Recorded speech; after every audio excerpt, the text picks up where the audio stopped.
Welcome friends to a new session on genomics and proteomics. In this session, we will discuss genetic and physical mapping, long range and global physical mapping, integration of genetic and physical maps.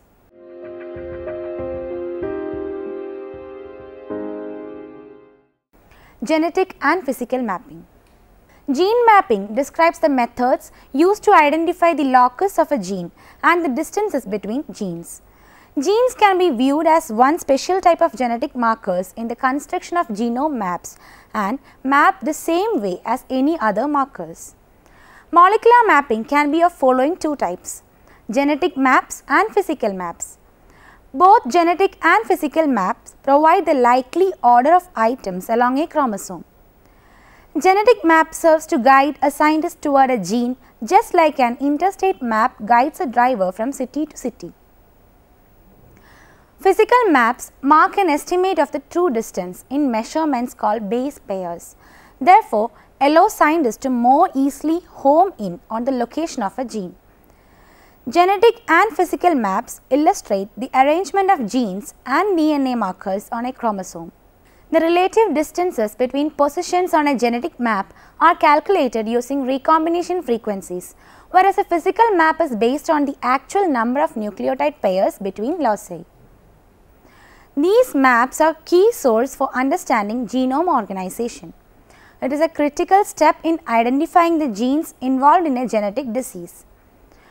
Once a disease gene is accurately located, we can determine its DNA sequence and study its protein product. For example, cystic fibrosis is the most common lethal inherited disease in the United States. As many as 1 in 2,500 Americans of Northern European descent carry a gene with CF. In 1985, the gene was mapped to chromosome 7q31 to q32 by linkage analysis. 4 years later, its DNA sequence was determined by Francis Collins and colleagues. Now, we know that the disease is caused by the defect of a chloride channel encoded by the CFTR gene. Genetic mapping.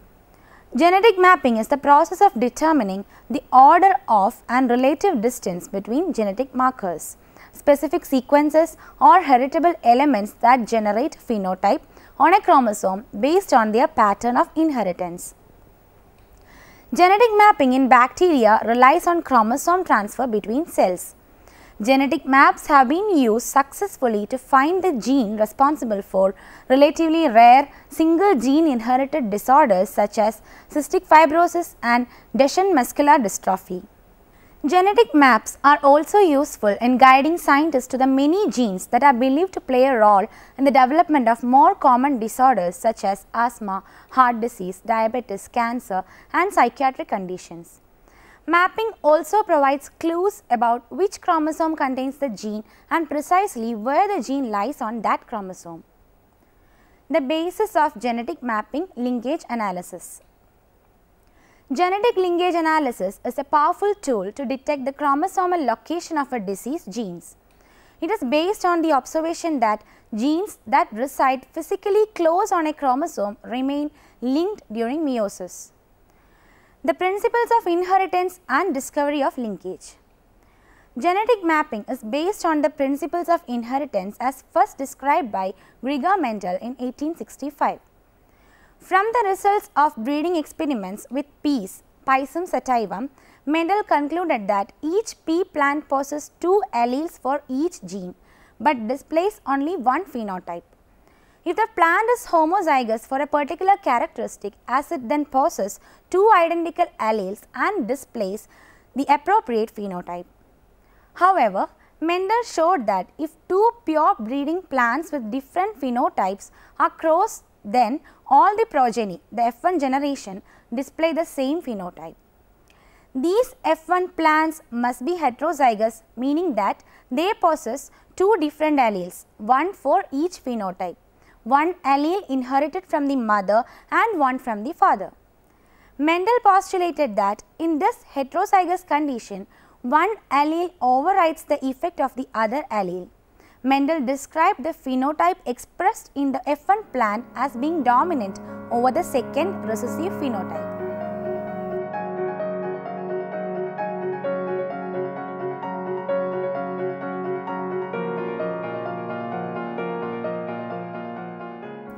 This is the perfectly correct interpretation of the interaction between the pairs of alleles studied by Mendel.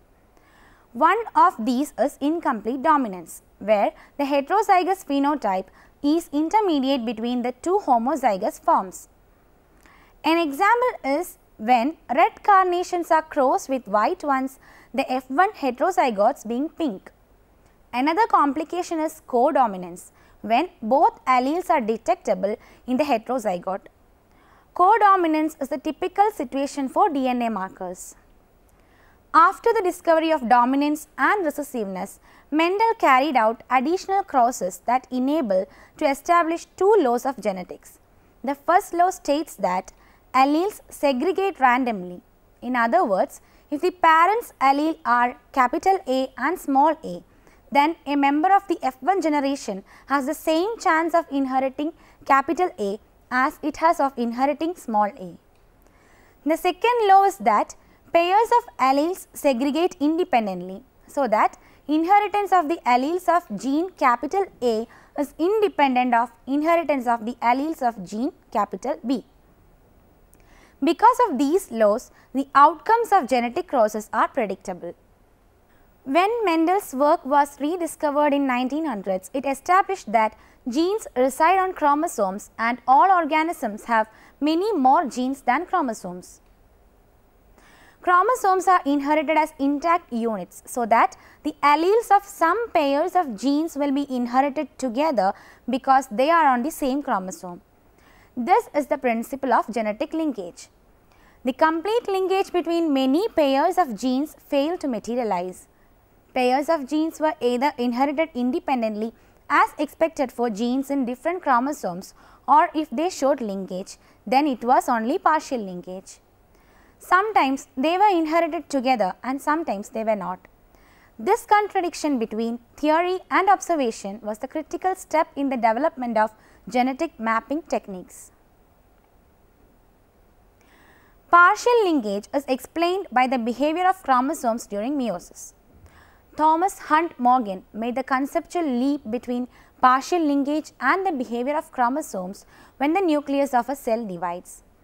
There are two types of nuclear division, mitosis and meiosis. In mitosis, the diploid nucleus of a somatic cell divides to produce two daughter nuclei, both of which are diploid. During a human lifetime, approximately 10⁻17 mitoses are needed. Before mitosis begins, each chromosome in the nucleus is replicated, but the resulting daughter chromosomes do not immediately break away from one another. To begin with, they remain attached at their centromeres and by cohesin proteins which acts as molecular glue holding together the arms of the replicated chromosomes. The daughter cells do not separate until later in mitosis, when the chromosomes are distributed between the two new nuclei and each of the new nuclei receives a complete set of chromosomes. During interphase, the chromosomes are in their extended form. At the prophase, each chromosome has already undergone DNA replication, but the two daughter chromosomes are held together by the centromere.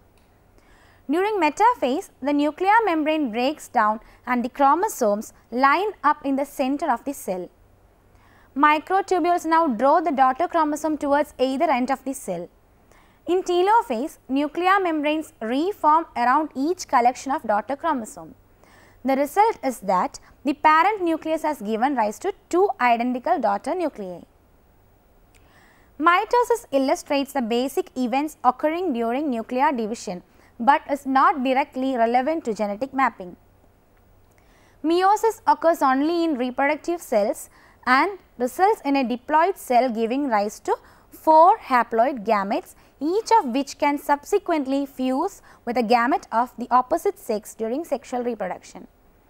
The important distinction is meiosis involves two nuclear division, one after the other, whereas mitosis is just a single nuclear division. During mitosis, homologous chromosomes remain separate from one another, each member of the pair replicating and being passed to a daughter nucleus independently of its homologue. In meiosis, however, the pairs of homologous chromosomes are by no means independent. During meiosis 1, each chromosome lines up with its homologue to form a bivalent. This occurs after each chromosome has replicated, but before the replicated structures split, so the bivalent in fact contains 4 chromosome copies, each of which is destined to find its way into one of the 4 gametes that will be produced at the end of the meiosis. Within the bivalent, the chromosome arms or the chromatids can undergo physical breakage and exchange of segments of DNA. The process is called crossing over or recombination and was discovered by Janssens in 1909. How did the discovery of crossing over help Morgan explain partial linkage? To understand this, we need to think about the effect that crossing over can have on the inheritance of genes. Let us consider 2 genes, each of which has 2 alleles.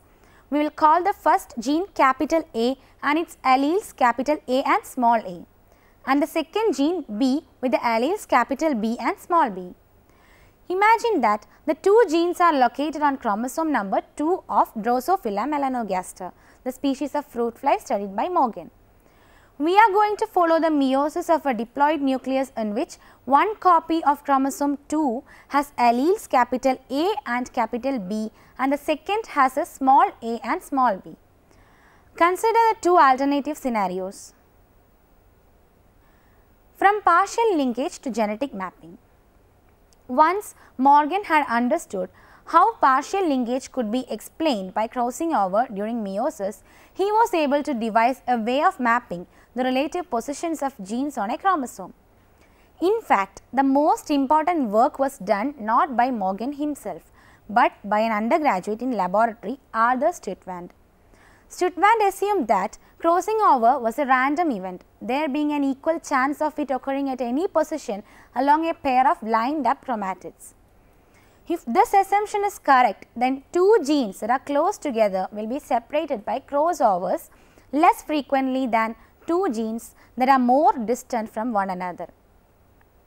Furthermore, the frequency with which the genes are unlinked by crossovers will be directly proportional to how far apart they are on their chromosome.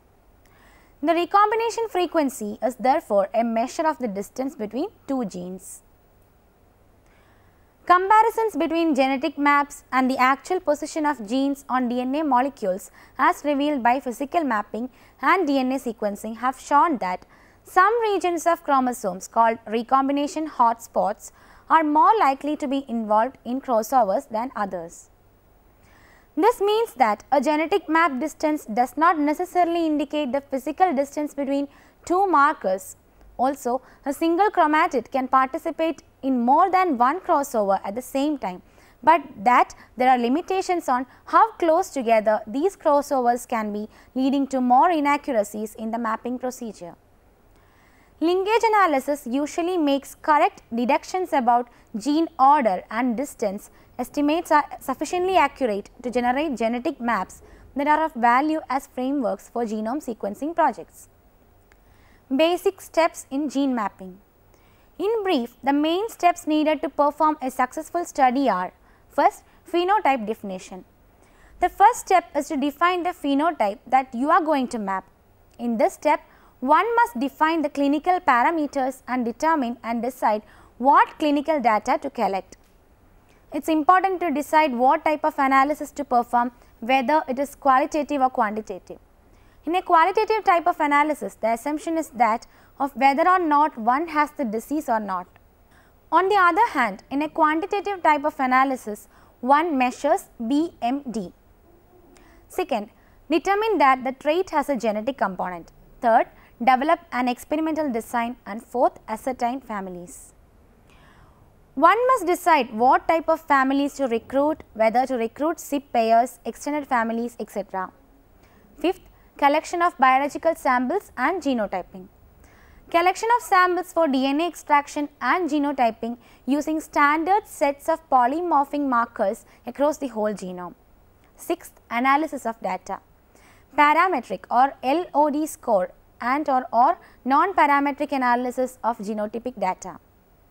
Seventh, identification of genomic regions of interest and retesting of these regions. Eighth, fine mapping of genomic regions to identify the critical region. This can be done in 2 ways, either to increase the saturation of genotyping of the region or analyze the data for linkage and association, or by examining the region of interest for genes that might have a biological function related to the trait. Ninth step, identification of physical map and gene identification. Gene mapping by human pedigree analysis. It is impossible to pre-select the genotypes of parents and set up crosses in humans specifically for mapping purposes. By examining the genotypes of the members of successive generations of existing families, the limited data for the calculation of recombination frequencies have to be obtained. Their interpretation is often difficult because a human marriage rarely results in a convenient test cross, and often the genotypes of one or more family members are unobtainable because those individuals are dead or unwilling to cooperate. For example, we are studying a genetic disease present in a family of 2 parents and 6 children. Genetic diseases are frequently used as gene markers in humans, the disease state being one allele and the healthy state being a second allele. The pedigree following shows that the mother is affected by the disease, as are 4 of her children. The maternal grandmother also suffered from this disease, but both she and her husband, the maternal grandfather, are now dead. We cannot obtain any further information on their genotypes, but we can include them in the pedigree with slashes indicating that they are dead. For mapping the position of the gene for the genetic disease, we have to study its linkage to a microsatellite marker capital M, 4 alleles M1, M2, M3 and M4 which are present in the living family members. The pedigree shows inheritance of a genetic disease in a family of 2 living parents and 6 children with information about the maternal grandparents available from family records. The disease allele or closed symbols is dominant over the healthy allele or open symbols. The objective is to determine the degree of linkage between the diseased gene and a microsatellite capital M by typing the alleles for this microsatellite M1, M2, etc. in living members of the family. The pedigree can be interpreted in 2 different ways. Hypothesis 1 gives a low recombination frequency and indicates that the diseased gene is tightly linked to microsatellite capital M. Hypothesis 2 suggests that the gene and microsatellite are much less closely linked. The issue is resolved by the reappearance of the maternal grandmother, whose microsatellite genotype is consistent only with hypothesis 1. Genetic mapping in bacteria. The final type of genetic mapping is the strategy used with bacteria. The main difficulty that geneticists faced when trying to develop genetic mapping techniques for bacteria is that these organisms are normally haploid and so do not undergo meiosis. Some other way therefore had to be devised to induce crossover between homologous segments of bacterial DNA. They use 3 natural methods for transferring pieces of DNA from one bacterium to another. In conjugation, the transfer of chromosomal or plasmid DNA up to 1 megabase in length from the donor bacterium to the recipient takes place through physical contact between the 2 bacteria through a narrow tube called the pilus. The later is called episome transfer. Transduction is the transfer of a small segment of the donor cell's DNA up to 50 kilobase via a bacteriophage. Transformation is similar to transduction, but naked DNA longer than 50 kilobase is transferred. After transfer, a double crossover must occur so that the DNA from the donor bacterium is integrated into the recipient's cell's chromosome. If this does not occur, then the transferred DNA is lost when the recipient cell divides. The only exception is after episome transfer, plasmids being able to propagate independently of the host chromosome. The precise details of the mapping procedure depend on the type of gene transfer that is being used. In conjugation mapping, the donor DNA is transferred as a continuous thread into the recipient and gene positions are mapped by timing the entry of the wild type alleles into the recipient. For example, the transfer of a functional gene for tryptophan biosynthesis from a wild type bacterium, genotype described as TRP plus, to a recipient that lacks a functional copy of this gene called TRP minus, the recipient is called a tryptophan auxotroph, a mutant bacterium that can survive only if provided with a nutrient, in this case tryptophan. After transfer, two crossovers are needed to integrate the transferred gene into the recipient cell's chromosome, converting the recipient from TRP minus to TRP plus. DNA is transferred from donor to recipient in the same way that a string is pulled through a tube during conjugation.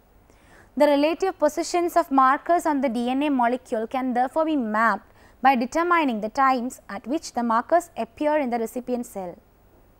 The markers A, B and C are transferred 8, 20 and 30 minutes after the beginning of conjugation respectively.